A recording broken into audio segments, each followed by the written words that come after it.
Assalamualaikum warahmatullahi wabarakatuh. Halo teman-teman semuanya, kembali lagi dengan aku Saranista Jena dengan NIM 2012-4006. Jadi kali ini kita akan membahas dalam pertemuan online kita yaitu tentang tentang apa ya? Tentang Nabi Muhammad sebagai rahmat bagi seluruh alam semesta. Kita langsung bahas aja ya. Untuk pembahasan dalam tema ini itu ada tiga, yaitu kondisi masyarakat Arab pra-Islam, dakwah Nabi Muhammad pada saat di Mekah, dan strategi dakwah Nabi Muhammad di Mekah. Kita langsung ke yang pertama, ada kondisi masyarakat Arab pra-Islam. Pra-Islam, kepercayaan. Jadi, kepercayaan masyarakat pra-Islam ini, itu dulunya mereka itu menyembah berhala dan batu-batuan ya, teman-teman semuanya. Nah, sebelum menyembah berhala dan batu-batuan ini, mereka adalah penganut ajaran tauhid yang dibawa oleh Nabi Ibrahim alaihissalam, yaitu agama yang mengajarkan kepercayaan dan menyembah hanya kepada Allah Subhanahu wa taala. Kemudian ajaran itu diteruskan ke Nabi Ismail yang merupakan putra dari Nabi Ibrahim tadi. Nah, tapi setelah Nabi Ismail wafat, terjadi keputusan risalahnya yang akhirnya mereka menyembah selain Allah, yaitu menyembah berhala yang pertama kali dipelopori oleh Amir bin Lu'ay al-Fuzai. Hmm. Terus terdapat agama lain juga yang dianut oleh masyarakat Arab, seperti agama Yahudi, Nasrani, Majusi, dan Sabai. Nah, selain kepercayaan terhadap berhala dan agama-agama yang telah tadi disebutkan, mereka juga menyembah malaikat dan menyembah jin. Mereka menganggap bahwa malaikat adalah anak Tuhan yang berjenis kelamin perempuan, seperti yang dikatakan pada Quran surat Al-Safat ayat 151 sampai 157. Oke, next. Kita bahas kondisi sosialnya. Untuk kondisi sosial masyarakat pra-Islam, masyarakat Arab pra-Islam ini ada dua ya teman-teman semuanya. Yang pertama ada positif dan yang kedua ada negatif. Yang positif ini, bangsa Arab ini dikenal sebagai bangsa yang ahli syair dan pemberani. Nah, mereka mempunyai karakter yang positif, lainnya seperti punya semangat yang tinggi dalam mencari nafkah, sabar menghadapi kekerasan alam, mempunyai ketahanan fisik, gak hanya fisik saja, tapi ingatan mereka juga kuat dan tidak mudah lupa. Terus, mereka juga hormat akan harga diri dan martabat. Masyarakat yang cinta kebebasan, loyal terhadap pimpinan, pola hidup yang sederhana, ramah, dan sebagainya. Tapi ada sisi negatifnya teman-teman semuanya, yaitu mereka juga suka meminum minuman khamar, seperti arak, sampai mabuk, terus berjudi, berzina, merampok. Mereka menganggap bahwa perempuan adalah makhluk yang lemah, memalukan, dan hina. Jadi, ini salah satu alasan mereka mengubur anak perempuan hidup-hidup karena mereka menganggap bahwa perempuan itu tidak berguna. Terus selanjutnya ada kondisi ekonomi. Untuk kondisi ekonominya yaitu bangsa Arab sebelum Islam ini sudah maju ekonominya karena sebagian besar dari mereka itu berdagang atau berniaga ya. Terus berternak, terus bertani. Selain itu mereka juga apa di Arab ini kan ada kota ya, kota Mekah yang dijadikan sebagai ziarah untuk melaksanakan ibadah haji. Nah, ini yang menjadikan kota Mekah ini ramai dan banyak ya pembeli dagangannya tadi. Terus ada Ukas, Mijannah, dan Zulmajas yang merupakan pusat-pusat perdagangan yang sudah terkenal sejak lama yang dimiliki orang-orang Arab. Fungsi pusat perdagangan ini bukan hanya sekedar untuk apa namanya sekedar transaksi jual beli saja ya, tetapi untuk pertemuan para sastrawan, penyair, dan orator lainnya. Lanjut ke kondisi politik. Untuk kondisi politiknya, sebelum Islam datang, bangsa Arab ini udah dipengaruhi oleh tiga kekuatan politik ya, yaitu ada Kekaisaran Bizantium, terus Persia yang memeluk agama Zoroanisme, Iya, kalau nggak salah ya. Terus serta dinasti Himyar yang berkuasa di Arab bagian setelah selatan. Kondisi politik Arab dipengaruhi oleh dua hal, yaitu interaksi dunia barat dengan kekaisaran Bizantium dan Persia, dan yang kedua itu ada persaingan antara Yahudi dan Zoroaster. Nah, bangsa Arab terdiri dari beberapa suku juga nih yang sangat fanatik dan berlebihan dan loyal pada pimpinan suku. Tidak jarang peperangan terjadi antar suku. Nah, di Jazirah Arab juga terdapat beberapa kerajaan yang pernah ada di Arab seperti Kerajaan Kindah, Main, Sabah, dan lain sebagainya. Namun, ada satu kota yaitu namanya kota Hijaz. Nah, kota ini itu adalah berbeda ya dari negeri-negeri Arab lainnya. Nah, negeri Hijaz ini belum pernah dijajah teman-teman semuanya, belum diduduki dan dipengaruhi oleh negara-negara asing lainnya. Hal itu dikarenakan karena letak geografis dan negeri miskin sehingga tidak menarik negara-negara lain untuk menjajahnya. Lanjut ke dakwah Nabi Muhammad SAW di Mekah. Yang pertama ada riwayat hidup Nabi. Riwayat hidup Nabi yaitu Nabi Muhammad lahir di Mekah pada hari Senin 12 Rabiul Awal tahun Gajah atau sekitar tahun 570 Masehi ya teman-teman semuanya. Terus berasal dari suku Quraisy, Bani Hashim atau keluarga terhormat dari kalangan bangsa Arab. Ayahnya bernama Abdullah bin Abdul Muthalib, yaitu wafat sebelum Nabi lahir. Dan ibunya yang bernama Aminah binti Wahab, yaitu juga wafat saat Nabi berusia 6 tahun di daerah Abuha. Nah, setelah ibunya meninggal, Nabi diasuh oleh kakeknya, yaitu Abdul Muthalib. Nah, setelah kakeknya Nabi Muhammad wafat, lalu Nabi Muhammad diasuh oleh pamannya yaitu Abu Thalib. Nah, sejak kecil Nabi Muhammad ini dikenal jujur, amanah, berakhlak mulia dan mendapat julukan Al-Amin yang artinya orang yang dapat dipercaya. Terus Nabi Muhammad juga pernah bekerja sebagai pengembala domba. Nabi Muhammad kecil yang saat itu berusia 12 tahun ya teman-teman semuanya, bersama pamannya Abu Thalib melakukan perjalanan ke Syam untuk berdagang bersama rombongan kafilah. Nah, lalu kemudian Nabi menikah dengan Khadijah binti Khuwailid pada usia 25 tahun dan pada saat itu Ibu Khadijah berusia sekitar 40 tahun.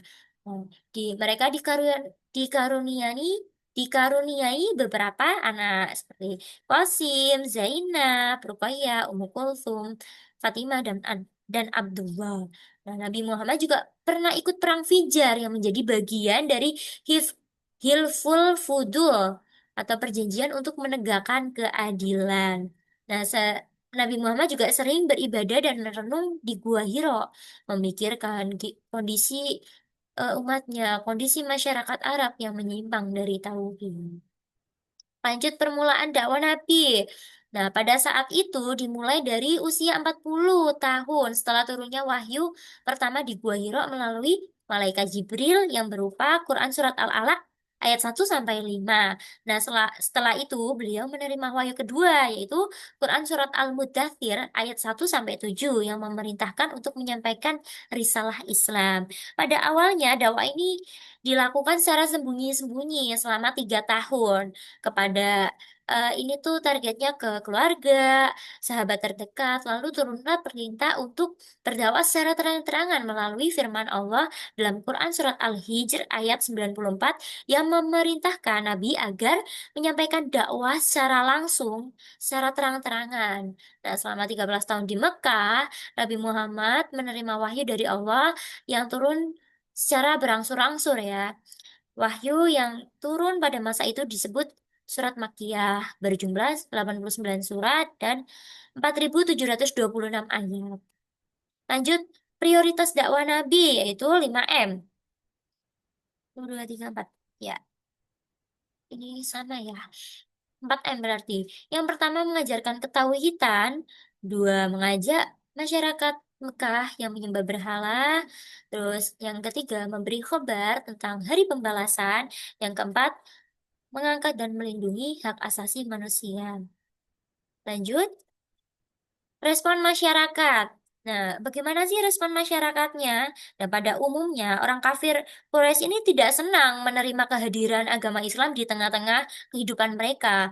Nah, mereka yang tidak senang dengan ajakan Nabi Muhammad terus berusaha mengganggu dan menghalangi dakwah Nabi dengan berbagai cara, termasuk penyiksaan dan pembunuhan. Nah, faktor yang menyebabkan mereka itu menolak keras ajaran Nabi yaitu mereka takut kehilangan kekuasaan, kehilangan status sosial, dan hilangnya perdagangan patung ya. Terus hambatan, gangguan, dan ancaman terus berlangsung dilakukan masyarakat kafir Quraisy terhadap umat Islam hingga akhirnya umat Islam diperintahkan oleh Nabi Muhammad untuk hijrah ke Habsyi atau Ethiopia. Lanjut ke tantangannya. Tantangan ada 8. Yang pertama, penghinaan, ancaman, dan siksaan terhadap Rasulullah. Yang kedua itu terhadap pengikut Rasulullah. Yang ketiga ada bujukan harta, kedudukan, dan wanita. Yang keempat, membujuk Nabi agar bertukar sesembahan. Nah, yang kelima, membujuk dengan menghasut paman Nabi yaitu Abu Thalib. Keenam, menghasut masyarakat Mekah. Ketujuh, pengasingan dan pemboikotan Bani Hashim dan Bani Muthalib. Nah, yang terakhir itu ada mempengaruhi pimpinan negara-negara tetangga atau negara lainnya untuk menolak kehadiran orang Islam. Lanjut, kunci keberhasilan. Jadi di sini Nabi Muhammad itu kunci keberhasilan dalam berdakwahnya itu ada yang pertama ada sabar, yang kedua ada kegigihan dan keuletan, yang ketiga ada berakidah yang benar dan kuat, yang keempat ada akhlak terpuji dan menjauhi perbuatan kemungkaran, menjauhi kemungkaran, yang kelima ada kesetaraan derajat. Lanjut ke strategi dakwah Nabi Muhammad di Mekah. Yang pertama itu sudah dijelaskan ya tadi tentang dakwah rahasia, yaitu Nabi Muhammad memulai dakwanya setelah mendapat perintah dari Allah. Beliau mengatur langkah strategis dengan yang awalnya itu dakwah rahasia atau Syria selama 3 tahun. Terus lalu Nabi di situ pada saat dakwah rahasia itu menggunakan metode pendekatan yang personal dan menghubungkan batin, emosional, serta menggabungkan antara ikhtiar dan tawakal. Nah, meskipun dilakukan secara rahasia ya, dakwah beliau itu terdengar oleh umat, oleh kaum Quraisy. Nah, namun kaum Quraisy ini belum menentang ya, mereka bodo amat karena pada masa itu apa ya minoritas Islamnya, jadi mereka menganggap remeh. Nah, pada masa itu Nabi berhasil membangun jamaah mukminin yang kokoh dengan berdasarkan ukhuwah dan ta'awun. Lanjut ke dakwah terang-terangan. Nah, setelah dakwah secara sembunyi-sembunyi, muncullah dakwah terang-terangan. Nah, di sini Nabi berdakwah secara terang-terangan sebagaimana yang disebutkan dalam Quran surat Al-Hijr ayat 94. Beliau mengundang Bani Hashim dan Bani Muthalib untuk menyeru mereka agar menyembah dan berserah diri kepada Allah. Namun sebagian besar itu mereka menolak, termasuk Abu Lahab, dan hanya Abu Thalib yang setuju dan tetap melindungi beliau meski walaupun belum masuk Islam ya pada saat itu. Nah, kaum Quraisy merasa terganggu akan dakwah Nabi ini karena kepercayaannya mulai dipermasalahkan ya dan berhala-berhala mereka ditentang. Mereka berusaha menghentikan dakwah dan dengan berbagai cara seperti menghina, mencemooh Nabi, menuduh beliau sebagai penyihir dan pendusta, menyiksa para pengikutnya, menawarkan penggabungan jahiliyah dan Islam, serta mencoba membujuk Nabi ini dengan harta kedudukan wanita agar menghentikan dakwanya ini. Namun, semua upaya itu gagal karena Nabi tetap teguh menyampaikan risalah Allah. Lanjut, hijrah ke Habsyi. Nah, penindasan kaum Quraisy yang semakin keras membuat Nabi Muhammad memerintahkan para pengikutnya untuk hijrah ke Habasyah atau Habsyia, negeri yang dipimpin oleh Raja Asima An-Najsi, seorang raja yang adil. Nah, hijrah dilakukan 2 kali. Gelombang pertama itu terdiri atas 11 laki-laki dan 4 orang perempuan dipimpin oleh Utsman bin Affan dan istrinya yaitu Ruqayyah binti Rasulullah. Nah, sedangkan gelombang kedua ini lebih banyak. Kaum Quraisy khawatir Islam akan menyebar ke Mekah.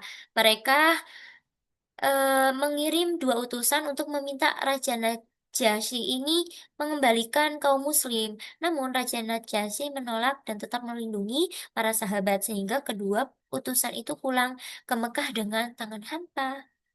Lanjut ke hijrah ke Taif.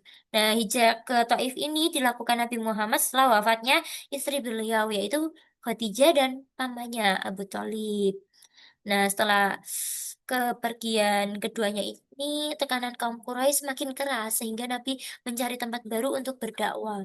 Taif dipilih karena merupakan kota penting setelah Mekah, dihuni oleh suku Bani Sakif yang kuat dan letaknya tidak jauh dari Mekah, yang sehingga ada harapan ya, diharapkan bisa menjadi pusat penyebaran Islam. Namun, penduduk Taif ini menolak dakwah Nabi, bahkan mengusir dan melempari beliau hingga terluka. Meski demikian, Nabi tetap bersabar dan mendoakan agar mereka dapat hidayah. Peristiwa ini menunjukkan keteguhan, kesabaran, dan kasih sayang Nabi dalam mengajarkan Islam. Lanjut perjanjian Aqabah. Ada dua ya, Aqabah satu dan Aqabah dua. Yang pertama itu isinya mereka menyatakan setia kepada Nabi Muhammad. Yang kedua, mereka menyatakan rela berkorban harta dan jiwa. Yang ketiga, mereka bersedia ikut menyebarkan ajaran Islam yang dianutnya. Yang keempat, mereka menyatakan tidak akan menyekutukan Allah. Yang kelima, mereka menyatakan tidak akan membunuh. Dan yang terakhir itu ada mereka menyatakan tidak akan melakukan kecurangan dan kedustaan. Sedangkan isi akobah kedua ya, perjanjian akobah kedua itu isinya ada empat, yaitu yang pertama, penduduk Yasrib siap melindungi Nabi Muhammad. Nah, terus penduduk Yasrib juga ikut berjuang dalam membela Islam dengan segala harta dan jiwanya. Yang ketiga, penduduk Yasrib ikut berusaha memajukan negara Islam, agama Islam maksudnya, dan menyiarkan kepada sanak saudara mereka. Nah, yang terakhir ini, penduduk Yasrib siap menerima segala resiko dan tantangannya. Sekian, terima kasih. Demikian materi yang dapat saya sampaikan. Kurang lebihnya mohon maaf. Jika ada pertanyaan, monggo bisa ditanyakan. Semoga ilmu ini bisa bermanfaat nantinya bagi kita maupun teman-teman semuanya. Billahi taufik wal hidayah. Wassalamualaikum warahmatullahi wabarakatuh. See you.